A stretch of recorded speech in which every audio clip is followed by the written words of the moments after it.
What's up, Outliers? Happy Monday, the best day of the week because we get to see what madness went down over the weekend and what the week ahead looks like. And we saw a few really important things over the past week, and I actually covered it on both the Saturday and Sunday stream, but it's worth reiterating.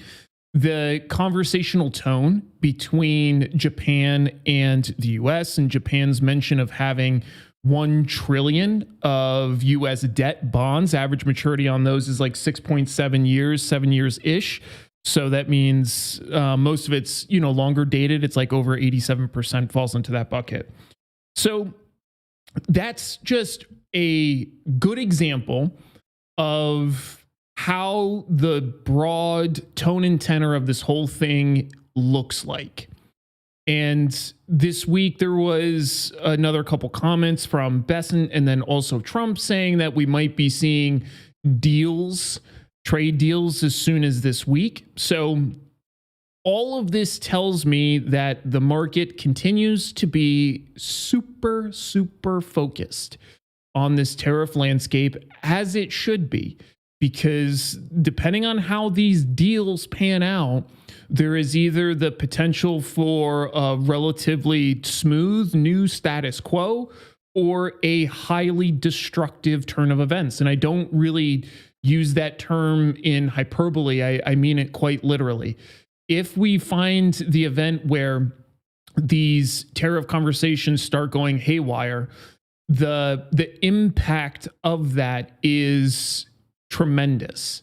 So important to pay attention to it. It's definitely one of the bigger things on my radar for this week. Another thing that we saw this week was ISM, Services PMI.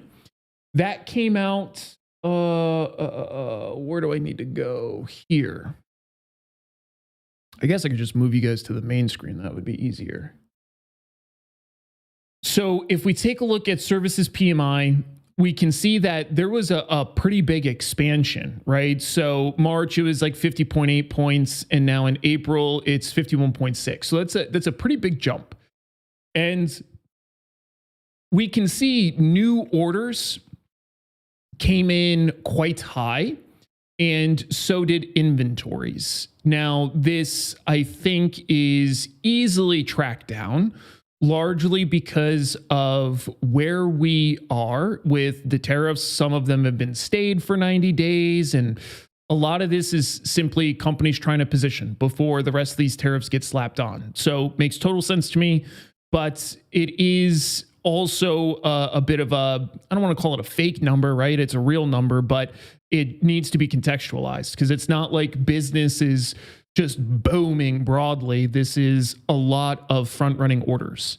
So there's that side of the equation here. Now, we are still underway with earnings. And for those that didn't see, we had a couple interesting earnings, one of which is Palantir, but Palantir is tracking down pretty modestly. So about 10%-ish.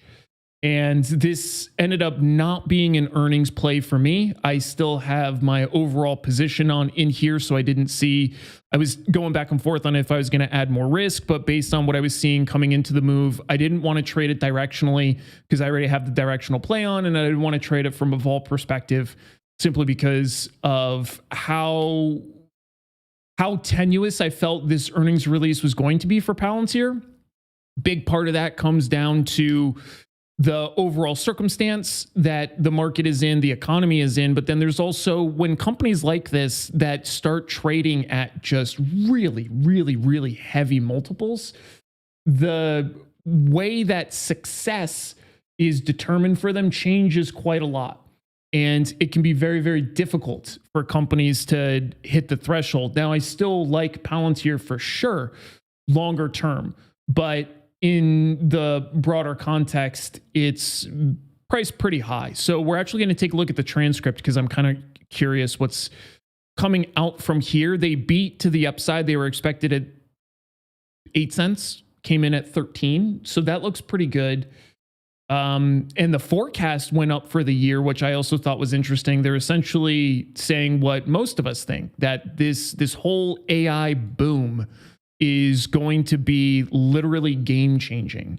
And I think that's a big part of what we saw in their call. So they raised the full year outlook after logging higher profit revenue in first quarter fueled by continued demand for AI products. However, shares fell, marking a downturn from the rapid rise valuation over the past year. So Palantir is on fire, which we know that the company quite is. But I'm curious what the why down? It doesn't say specifically anything that was like against analyst expectations here.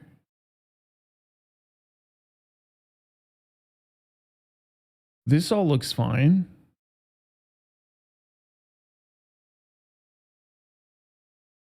I wonder if it's starting to become more of this story, literally the valuation side of the equation that says, though the lens on price to sales ratio for the next 12 months, Palantir is the most richly valued company in the S&P 500. So that could be it. Lauren says earnings are sometimes fickle. In my opinion, they absolutely are. And it's honestly not even your opinion. It's just a fact of what they are. It's why we call them binary events. And it's because going into them, I've learned long ago that a lot of what you see from a performance lens, from an earnings release, ebbs and flows from priority. Sometimes it can be on how something performed over the last quarter, which is always important, but most of the time that's generally understood. Massive part of that binary function comes down to the forward guidance. And that's anytime I see something like this, that's always my expectation that something was said in the forward guidance that led to the market not liking it. And they cannot like it for a lot of reasons. So say, for example, this statement, I don't know this to be true, but just to give you an example, that this year, Palantir raises its full year outlook. To most outside lay investors and traders, they would say, oh, that's good. They raised their outlook. That's great news. However, from an analyst perspective, and for those that forget, analysts typically work at large institutions that often hold the companies that they're analyzing and reporting on. That matters because there's a vested interest in their analysis of it. And one of the things that matters a lot is their perception, because if an analyst, for example, on this earnings release, for this data point of raised its full year outlook, again, for the lay person, they might say, oh, they raised it. That's great. The analyst instead might say, oh, they didn't raise it as much as I thought they were going to. That's bad. Then that can lead to this kind of price movement. That's why this kind of stuff is really, really important to contextualize against the individual name that you're looking at it. It's for that exact reason. It's the same reason why you can see companies that miss on EPS that do poorly, or this is a great example of the inverse, right? Like the company did well on EPS. It beat to the upside pretty handedly, 5 cents to the upside, but it's still down about 10%. So this is a prime time example of that exact thing that almost always will come down to guidance or something in the report figures that didn't align with expectations. That can be things like sales growth, revenue growth, margins, whatever it is.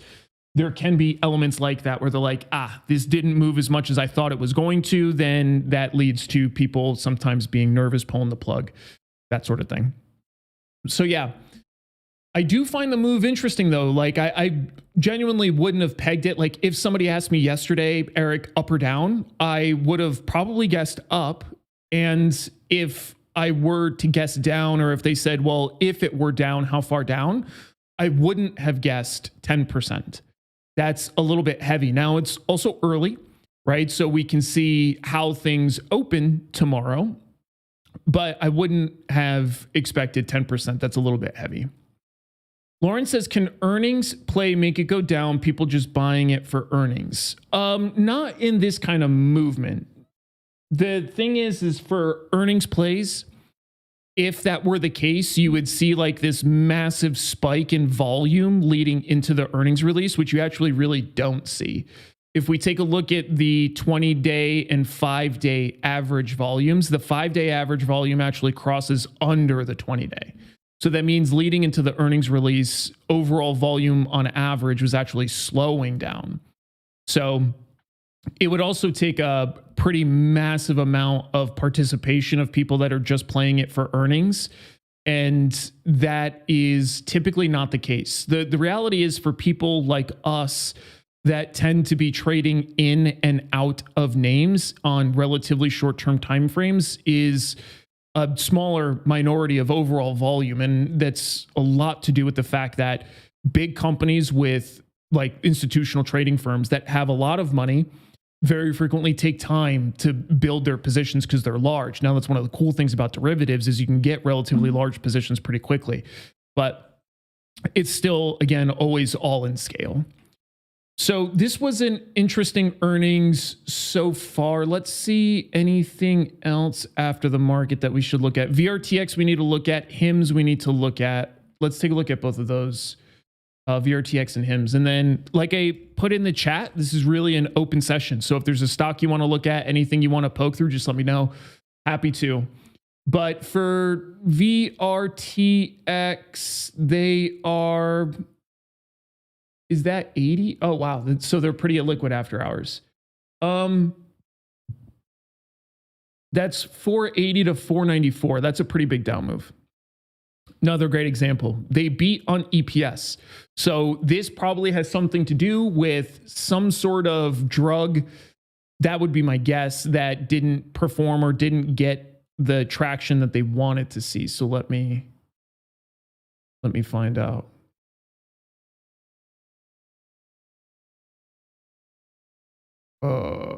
Okay, this is a massive word block. I'm gonna try to skim through this. Oh, this is number 5. Where's number 1? Here. Of note, colloquial data point. Yo, what up, Reese? Good to see you. Of note, colloquial data point. I've been reached out to by 2 different writing / newspapers. I don't know if we call them newspapers anymore, but 2 different places to talk about just the general markets. I find the timing of that interesting because literally both of them have been in the last 5 days that have reached out. So I have a couple relationships, warm relationships with people that I've done like interviews with before and stuff like that. But the timing of it is kind of interesting. And I mean, both of these are not smaller ones. One of them is from Business Insider, and then the other, Thor, relax, bro. He's literally sitting at the door whining, which is a little excessive, to be honest. And Market Watch. So both of those places aren't like the smaller end of the investing space. So the reason why I highlight that as a colloquial data point is I just find that interesting. That tells me that within industry, there's some sort of message going around regarding the current volatility, which that I think is pretty widely understood. But then there's also something being said about the retail trading side of the world, which I did a little bit of homework today. And I didn't see anything that's like massively standing out to me beyond, what you come across on online sources like Reddit and whatnot, but they're different. Right? Because I'm looking at stuff like this. I'm looking at the COT report, and I do see large speculators are buried negative, not the lowest that they've been, but relatively short E-minis. And I do see with certainty that small speculators are still net positive, but they're unwinding their broader net positive position. It's not like this is a massively building net positive position during this decline. So it's difficult to pin this, to be honest, because from larger data trends, I'm not seeing like some sort of standout retail trader behavior. But again, the fact that both of those publications reached out in the last 5 days tells me something's going on. I just haven't quite put my finger on what yet. Now, going back to VRTX, let's see what happened. So it looks like revenue's up. Raised the low end of its revenue guidance range. So that's up. Let me see. I'm actually curious if ChatGPT can answer this quickly. Why is VRTX stock down after hours following its earnings? My guess would have to be something to do with one of the drugs and like the pipeline for the drug and some sort of uptake. Like it's normally some version of that. Let's see. Following the Reese first quarter, shortfall was primarily attributed to underwhelming sales of its cystic fibrosis drug, Trikafta, which again, this makes sense because if you go back to this on the first page we looked at, we can see that two of its primary drugs are here. So the performance component of this drug, which again is for cystic fibrosis, fell short a little bit. So, and sometimes that's all it takes. So we can keep an eye on this. That's one of my favorite things to do, is to scan for recent earnings releases and then to play the follow-on move. I'm going to pop the door for Thor.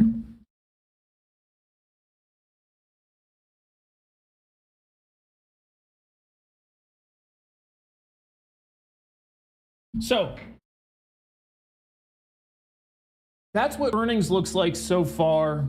A couple other general announcements worth talking about. One of them is, so far, I'm actually seeing a general trend through this earnings cycle. I typically analyze each week and then I kind of collate the earnings data broadly, that so far earnings plays have been like pretty high decile of total earnings seasons and profitability. I think a lot of that stems from the amount of general volatility in the market, coupled with things not behaving too chaotically, because that's absolutely the case right now. We've gone through some recent earnings cycles where it's been absolutely haywire. And I'm actually a little bit surprised that this wasn't a little more haywire, especially with all of the dependencies on the tariff stuff. This, to me, looks like the market is actually starting to say that they're not super concerned about the tariff stuff. However, there are some really important recent changes to that. So if I'm not mistaken, there's, let me double check this really quick before I say it. I came across this piece of news. I didn't do any investigative work, so I'm literally just looking it up really fast before I mention it out loud. Then we can look at it together. Okay, so this is correct. So the U.S. is poised to impose significant new tariffs on semiconductor imports as early as this week. So this is saying the public comment period for the Section 232 probe concludes on 7 May. Following this, the administration is expected to announce new tariffs on semiconductor imports, citing national security concerns over reliance on foreign chip productions, which is pretty fair. But if we take that at face value, and we know that that's happening around the 7th of May where that probe is closed, well, does anything else jump out at you that's happening the 7th of May? Potentially, if you read the Outlier Insights newsletter, you would have seen some of the key economic up-and-comings this week. Completely free to sign up. Worth your time, I think. But you would know exactly what else corresponds with this magical 7 May date. What's the best guess? Somebody knows, I'm sure. And this gets to a tradable idea. Fed. Bingo. Lauren says, do you email the newsletter? I do. It's through Substack. So it comes through an email. And then I guess you can also view it on Substack. But 7 May. Fed meeting. Why does this matter? Well, if I were to just take some guesses on what kind of impact either of these could have on market volatility, I would wager that both of them individually, if they were isolated from one another, would both have a pretty significant market impact, even isolated individually. Yet both of them coalescing on the same day starts to look like a potentially pretty volatile day. So let's take a look at term structure, and let's look at 7 May. And what do you see here? We go from 20.5 to 23. 8 May is 23.5. 9 May is 23.5. And then 12 May is 20. So what we can see here is that there absolutely is an impact to vol. I mean, this is effectively a 10% plus gain, maybe 15% gain in vol from this period to this period. But it's not like blow your face off kind of vol. And I think a lot of this is because the expectation, at least as far as I'm concerned, from Powell will probably be tiptoeing through the tulips because he's trying to navigate this whole stuff with Trump as well as he can. But I also think that he's not in any sort of like big position to start throwing cuts, at least in the near term. A quick look at the Fed Watch tool shows us when the first probability of a cut is notable, and we're looking at 25 bips, not in the May meeting, not in June, but in July. So for a little while, we're not expecting to see a big cut. And the cut here is, again, we're just looking at 25 bips. Now, one thing to note from this cut scheme, we talked about this on the Pro live stream yesterday, and it is an important note because you have to pay attention to the narratives that you hear with respect to how many cuts there are likely to be during the year, because the number of cuts absolutely is going to correspond partially to the performance of the market writ large. So the fact that right now, last you might have heard is 4 cuts, up to 4 cuts. So if we just count, we can see the first cut here, the second cut here, and then a third potential cut here. So this shows us up to now 3 cuts. That's a big change, going from 4 to 3. Now, this is just using the bond market, so Powell can always do whatever the fuck he wants, but the bond market is pretty solid at estimating when we're going to see cuts. The severity of the cuts, not quite as good, to be honest. But in terms of when they happen, the bond market is pretty good at detecting when they're likely to be, which clearly is not the case for 7 May. So one of the ideas that we have, at least I'm looking at, is trading near-term vol expansion, which I actually took part of that trade off already. And a big part of that has to do with also how much theta decay is in these near-term options. I'm still primarily trading it from a short vol perspective. Now, when we get to 7 May, the position itself will still be near-term short vol, and I'll probably play it also between the indices, but we'll have to see how everything shapes up there. Lauren says Powell better have a cheery disposition, even though we all know he's not making any cuts.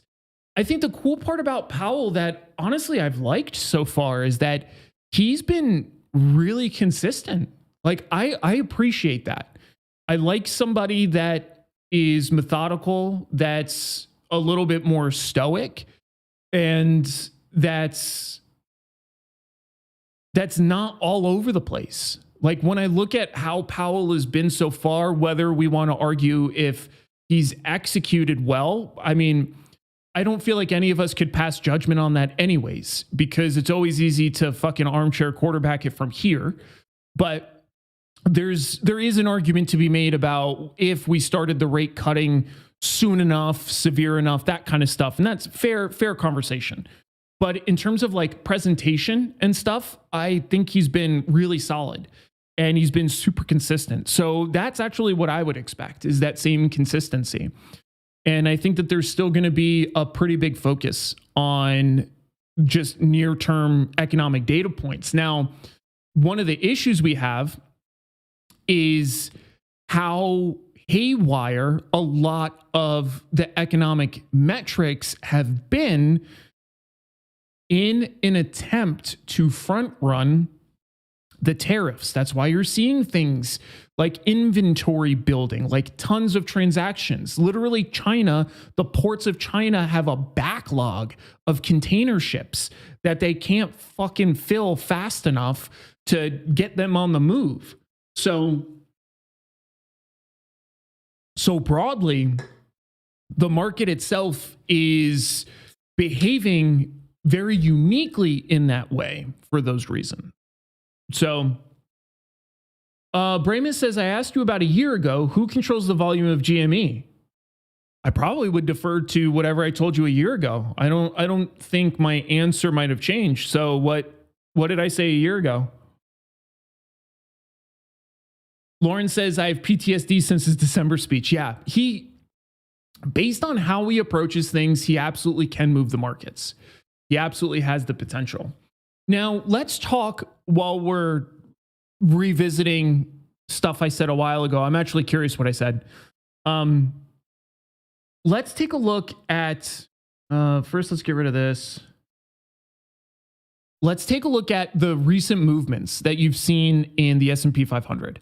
And let's try to get some understanding of what's going on here. So this move here represents a 21.5% decline that by all standards is a bear market. Now, the bear market here was actually quite short-lived, even when we're looking in a shorter term time frame and focusing on closes.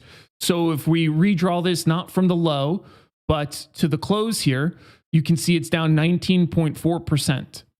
So the movement that we've seen so far has been very, very deep correction and arguable bear market territory. Now, typically speaking, during bear markets, you will experience what you likely have heard: bear market rallies, dead cat bounce.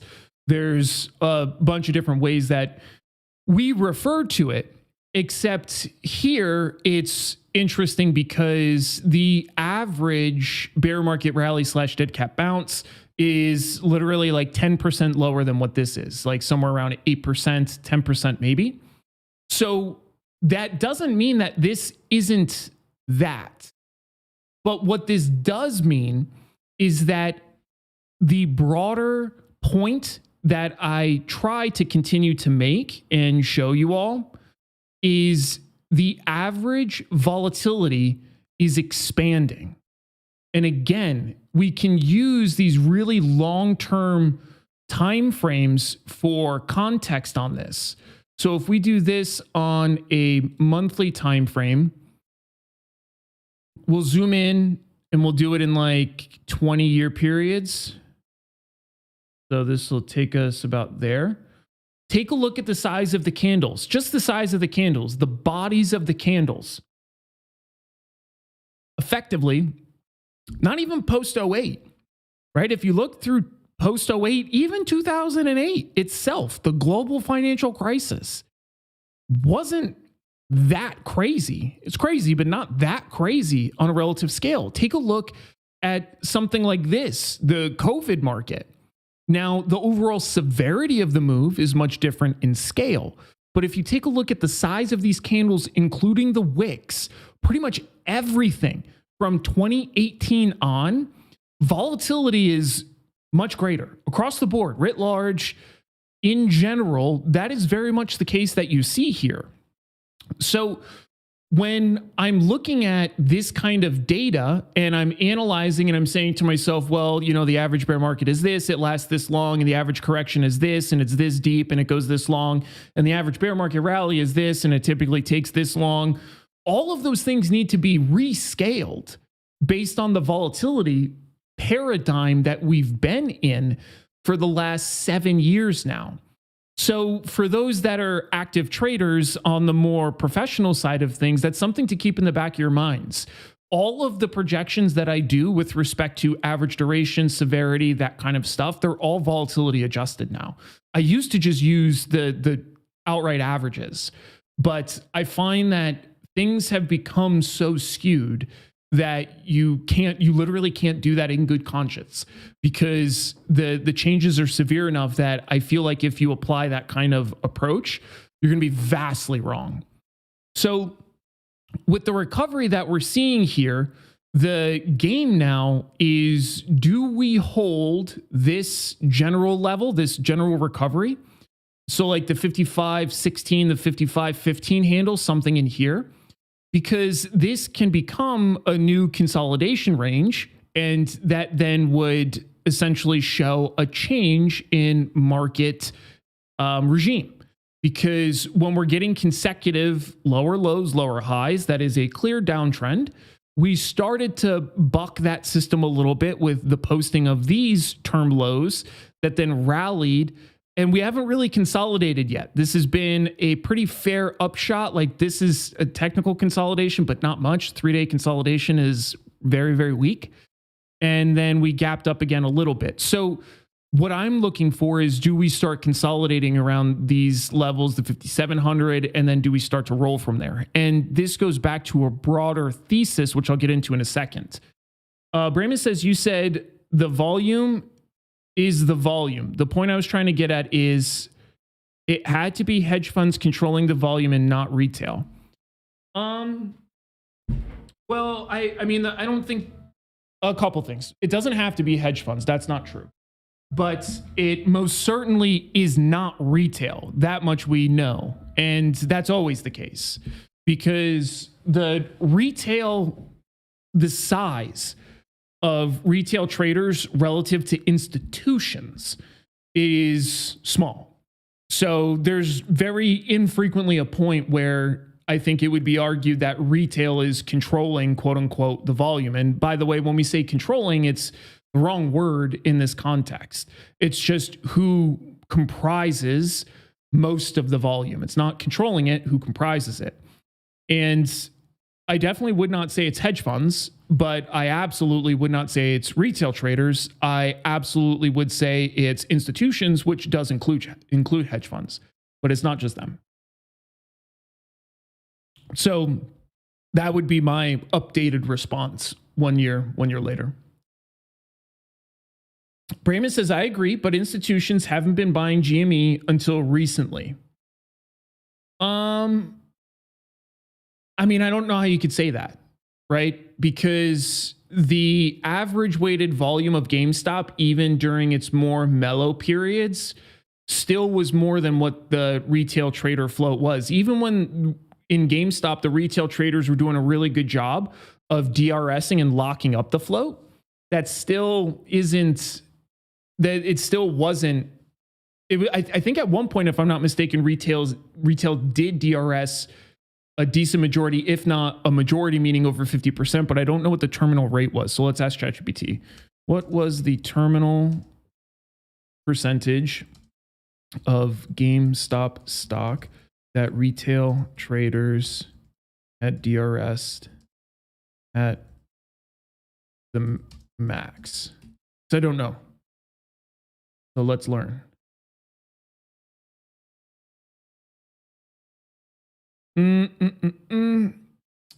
So the peak, retail investors directly registered approximately 76.6 million shares of GameStop, representing about 25% of the float. Since that peak, the number directly registered shares has gradually declined. As of 19 March 25, GameStop reported 69.5 DRS, which is 15.5% of the float. By June 2024, the outstanding shares had risen to 351, reducing the DRS percentage to 21.24. So yeah, that makes sense to me, right? And that aligns with what I would expect to see. And it's simply because retail traders have shallower pockets than institutions. It is what it is. So yeah, I would disagree that institutions haven't been buying GameStop until recently. They've been the dominant buyers of GameStop literally the entire time. Bramus says, is it an algorithm that buys and sells shares back and forth? I mean, that's like such a broad question. It's not just an algorithm that can do that, but it is an algorithm that can do that, is the right answer to that. But it's such a broad question that, yeah, that's the best answer to a question that broad. Lauren says, did you see an investor allegedly purchased GME Canada? I did not. If you have a news article, I'd love to see it. That would be cool.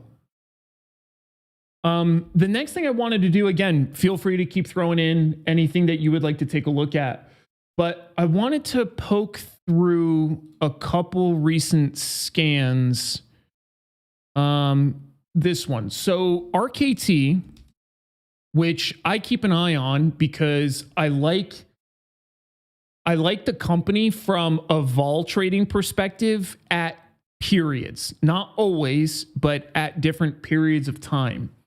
And it's because if you take a look, it's actually, I like trading it from an inverse vol lens compared to what most of you are used to hearing me. Most of the time when I'm trading vol, I prefer to be on the sell side. However, in RKT, it's literally the opposite. I've been on the buy side and gamma hedging around long straddles and long strangles that I cycle in and out of. And it's literally because of this. If you take a look at the IV-HV plot, you'll see pretty clearly that IV overall has been, and again, I make these a little thicker so it's easier to see. But IV overall has been really interesting because of how low it's been trending relative to realized, which again, you can see here. I'll make it a little bit brighter so it's easier for you to see. So this is a rarer exception to how I've been trading vol. Very different than what I typically would, but an honorable mention because of how haywire this thing has been. If you take a look at this distribution breakout of this, the average move is 1.15 standard deviations. That's high. The average being 1.15 is on the high side. You would expect it to be a little bit lower than that. So kind of a fun version. Bramus says, I don't understand why some days the volume can be 6 to 10 million with not much price action, but at times 3 to 4 volume will make it move 3 to 5%. It's a great question. The reason why that happens is because it has everything to do with the overhead resistance that's in the way. So for example, if you see volume that's 6 to 10 million, but price isn't moving a whole lot, what that's telling you is regardless of the underlying, the stock itself is essentially in a battle for its life. And you can see that right here. Like this is a great example of that. If we look in RKT, the volume on 28 March was 4.4 mil. But then the volume on 31 March is 43.8 mil. So essentially, it's a massive 10x plus explosion in volume overnight. And then if you take a look at the total range of the day, it's soft compared to some of like the more quiet days. The total range here, high low was 12.35 to 11.6. So less than a point. Yeah, literally less than a point. But then if you take a look at some of these lower volume days comparatively, here it's 12.76 to 11.46. So a slightly larger range compared to this. So it has everything to do with the way that the buy and sale volume interact with one another, which is dominantly from the order flow that you see. So that's exactly how. That's the story for any stock, not just GameStop.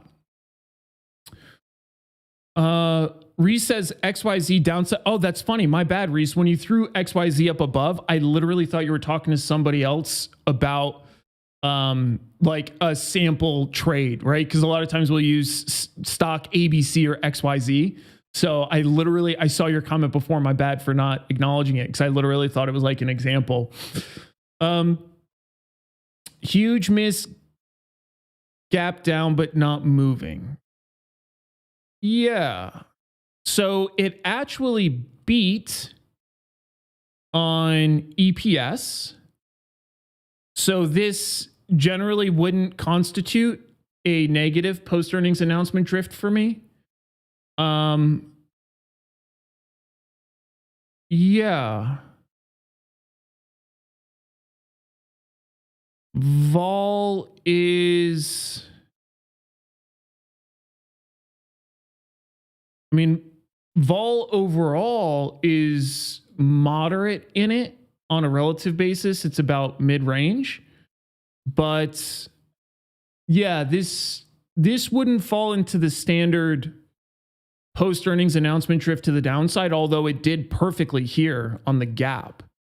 So it could continue to the downside. I think playing it to the downside is fine. I think a little bit maybe more of a range-bound play since it's holding here a little bit. But when stuff does this, to me, the first step is just literally set a range around it that you watch. So it's like this. Set something there, and then set something below the lows, and then watch how it performs around those levels when it gets there. And then from there, you can kind of reevaluate whenever it does eventually make the break outside of the range to see which way is it generally leaning. But from a directional trading lens, it kind of has mixed signals. From an options chain perspective, it has way more call OI than put. A lot of the call volume, though, comes in below the bid. So people selling calls and selling puts. So I would consider this a mixed bag, like your quintessential mixed bag stock. I did not mean to click that.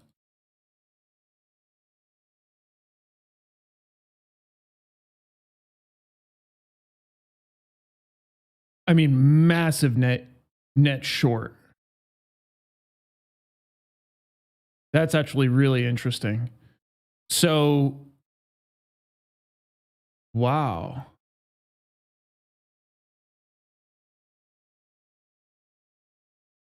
Both sold, huh? Looks like people are just trying to pull vol out of this. Yeah, a lot of these, the higher OI contracts being 45 days, buying units out at the 130s.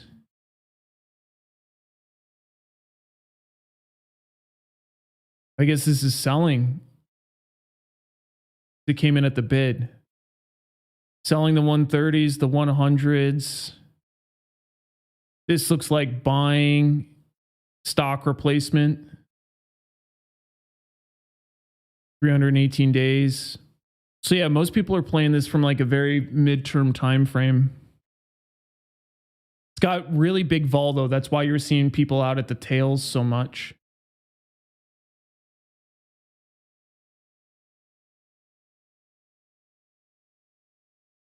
Yeah, I mean, the tails are at 104 and 150. What's skew look like?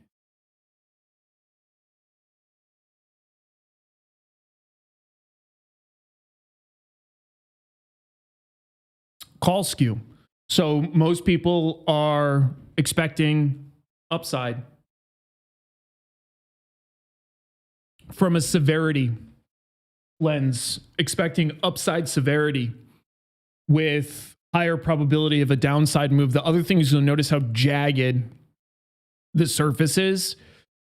This is a really good depiction of something that is quite volatile with options that are really not accepted in terms of how to price the vol. You don't see this kind of bumpiness in a lot of other names. The other thing I would expect, like this is a really great kind of thing to trade calendars on.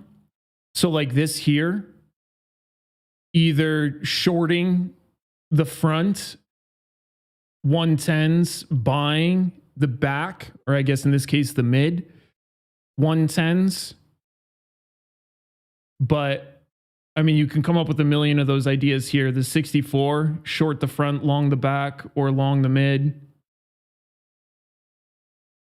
Things that are priced as hectically as this tend to offer a lot of those opportunities. But from a price perspective, to me, it's just sit and wait, see what it does. A little bit early to tell. Dark Mark says, thoughts on AMD earnings after hours if the potential semiconductor tariffs may play a role in the movement with AMD earnings? I don't think so, because AMD earnings will be out of the way first. We can take a look at what they're priced at out of curiosity. Let's see. Let's go to...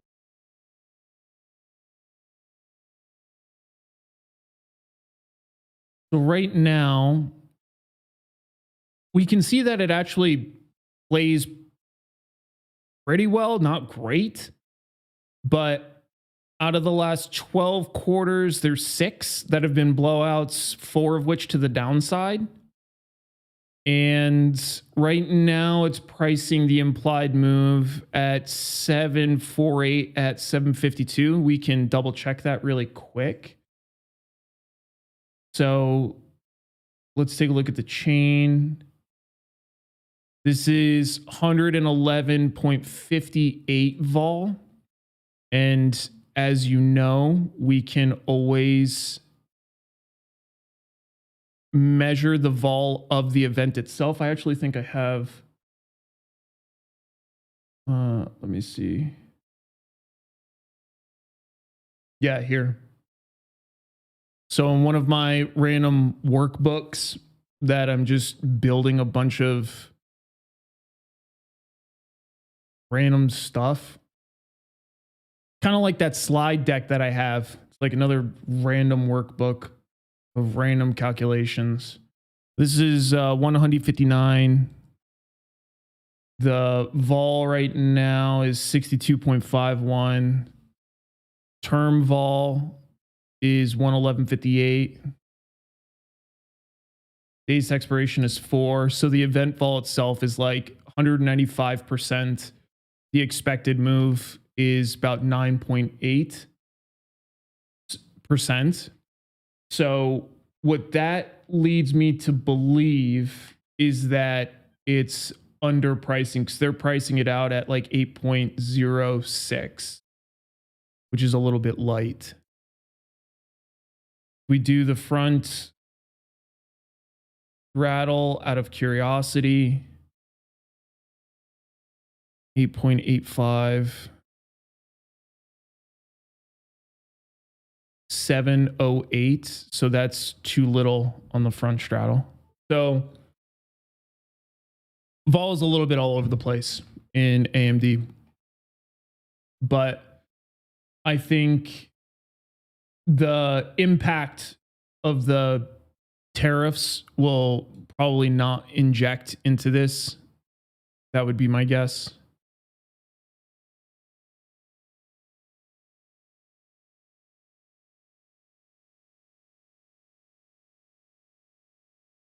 That's interesting, isn't it? That for most of them on a 3-day time frame start to turn positive, where the bulk one day after. These are the things that stick out to my eyes when I look at stuff like this. 1-day move following the release. This is going back to March of 22. There's 4 instances of positive. Yet by the time you get out to 3 days, the majority are positive. That's interesting. So that kind of price behavior actually becomes interesting to me. That's the kind of thing where I would monitor it. And then if there is a downward price move, maybe speculate on it. on the follow-on recovery for it more than anything. Could be. We'll see. Lauren says, I put an article under GME live post on X. Let me go to X. All right, let's see. Stephen Tetrault acquires GameStop Canada. Oh, that's cool. Longtime leader in the collectibles and entertainment space, has officially acquired Electronic Boutique Canada, also known as GameStop Canada. Oh, that's awesome. That's great. It'll relaunch as EB Games Canada. EB Games is the OG.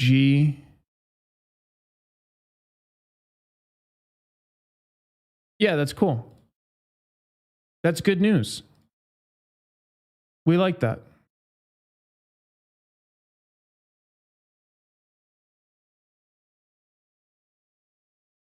Mild Licking says, how fancy is a covered call strangle on Palantir? I don't know what that is. Raymond says, you think the $1.2 billion notes GME issued was put to the shorting hedge funds against, was to put the shorting hedge funds against each other? Bramus, how would you connect that? I personally don't, but I'm curious how you might be attempting to draw that conclusion, that that might be the case, because you might be seeing something that I'm not. But at face value, I wouldn't expect that personally. And while you're letting me know, I'm going to continue rotating through a couple other things that popped up on the scans today. XYZ did pop up, actually, funny enough. XYZ popped up with a 60,000 premium trade at a 62 delta, the 45 calls. Volume on those was 11,827, where open interest was 318. I'm just scanning through these for like larger dollar values. HIMS is one of them, I think. X had a big trade. So X saw a $50,910 trade. It was a 15 delta put. That matters because that is an out of the money put. That is a speculative trade. So if we go and we take a look, this is in 26.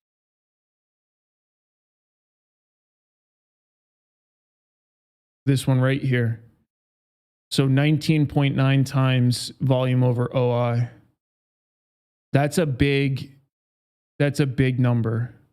And that's also a decent sized trade. MSTR also had a similar position for 19 delta calls following on like leveraged Bitcoin plays.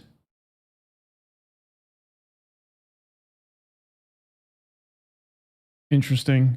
Let's see anything else that sticks out to us. Let me check the chat real fast. Okay, you guys are good. HD popped up today.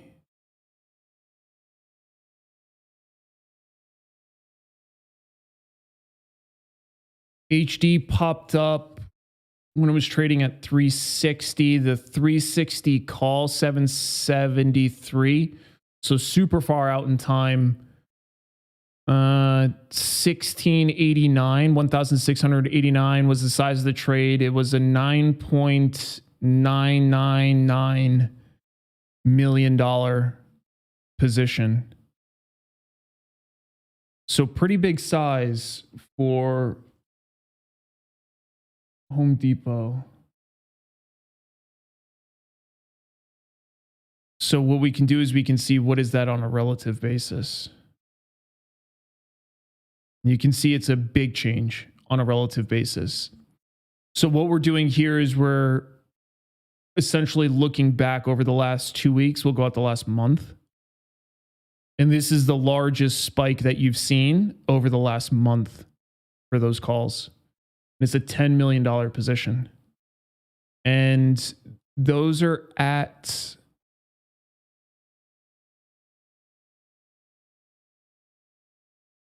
$58 delta. So tying it right at the money, that's a stock replacement style trade. That's an interesting one. I'm going to add that one to my watch list. This is 5 May.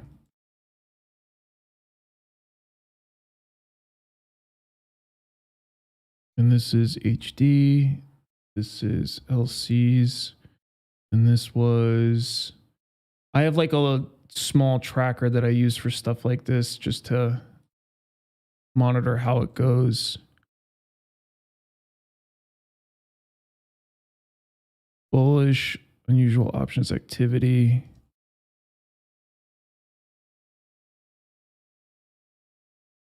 Okay. Keep an eyeball on that. All right. Brayman says because the note carrier can sell it at $38 a share. It's an interest-free loan, and essentially they can exit their short position at $38 a share. I mean, think of what you're saying, right? Because if you're thinking about this from the lens of a hedge fund, if they can close it at $38 a share, why? Why would they close it at 38 instead of closing it at 26, or instead of closing it at 21, or instead of closing it at 22, or even instead of closing it at the highs of 32, right? So just from like a financial decision lens, it just doesn't make sense that would be the motivation here. They've had ample opportunities to exit far cheaper than at the 38 handle. The only reason why you would essentially get into those notes is if you are of the opinion that this is going to be worth more than that 38 handle. Otherwise, it's not really a good investment. But that's clearly the case for most of them. That's what they're thinking, is that it's going to be trading above that handle. So yeah, that's my take on that, at least. I'm going to get my dinner order ready to rock and roll.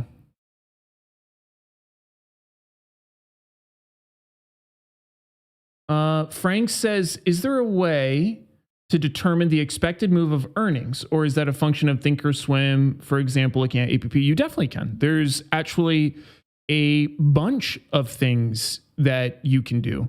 One of them is you can take the at the front straddle, and you can take 0.8 of that, 0.85 maybe. That's not, by the way, like a random number that's just kind of overfit to the scenario. There's actually a series of pretty specific reasons why that number is used. I'm actually working on a video that talks about it a little bit more in detail.